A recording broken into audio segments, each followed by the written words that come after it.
Le débat général, c'est l'élément essentiel de la 79e Assemblée générale des Nations unies.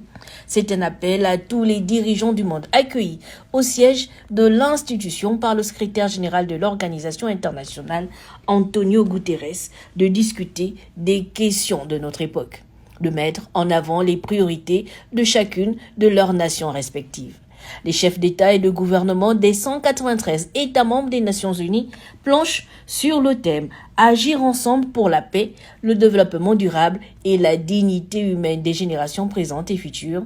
C'est surtout l'occasion de dresser un bilan des objectifs de développement durable qui sont en deçà des attentes escomptées, moins de 18% réalisés. Excellences, Mesdames et Messieurs, l'augmentation des inégalités est un deuxième facteur d'insoutenabilité et une tâche sur notre conscience collective.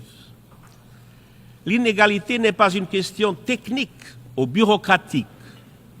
Au fond, l'inégalité est une question de pouvoir aux racines historiques.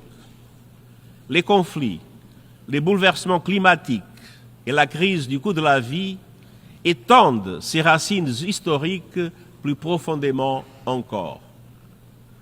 Dans le même temps, le monde peine encore à se relever de la flambée des inégalités engendrées par la pandémie. Si l'on regarde les 75 pays les plus pauvres du monde, un tiers d'entre eux se trouvent aujourd'hui dans une situation pire qu'il y a 5 ans.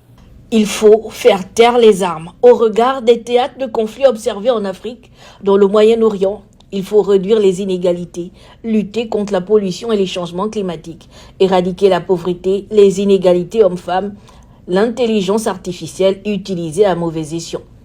Les Nations Unies sont une instance universelle de dialogue et de consensus, occasion pour le président américain Joe Biden de prendre la parole pour l'ultime fois sur cette tribune avant la fin de son mandat pour magnifier l'esprit de dialogue, de compromis dans lequel le monde s'engage. Ce débat général qui a jeté ses bases ce 24 septembre et qui se poursuit jusqu'au 28 du mois en cours verra le plaidoyer du président de la République gabonaise, le général Brice Clotaire Oligui Nguema, qui offrira des pistes de solutions pour un monde qui a pour fondement plus de justice sociale.